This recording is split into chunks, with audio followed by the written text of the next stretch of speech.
Λοιπόν, τώρα θα σας δείξω πώς θα κάνουμε ένα ενεργειακό ποτό, ισοτονικό, με δικά μας υλικά, γνήσιο. Λοιπόν, πρώτα να πάρουμε ένα μπουκάλι θυλωμένο νερό και χύνουμε λίγο για να μπορούν να μπουν τα συστατικά μέσα. Μετά, πάμε. Κόβουμε, θέλουμε ένα λεμόνι για να γεύσει. Και το στρίβουμε μέσα, εδώ πέρα, στο μπουκάλι. Ωραία. Στρίβουμε και το άλλο.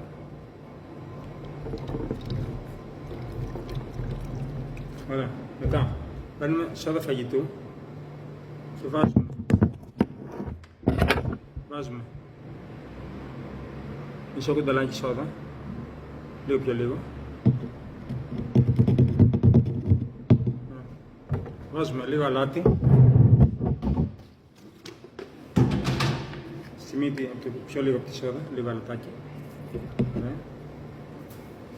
Και μετά βάζουμε, αν θέλουμε κάτι σε γλυκαντικό, βάζουμε, εγώ θα βάλω λίγο μέλι. Όλα αυτά τα έχω πάρει από το εκρηκτοπολείο εδώ δίπλα, το δικό μου μάρκετ. Βάζω μέλι. Ωραία. Και τώρα είναι έτοιμο. Να το χτυπήσουμε και θα γίνει ένα πολύ ωραίο ισοτονικό.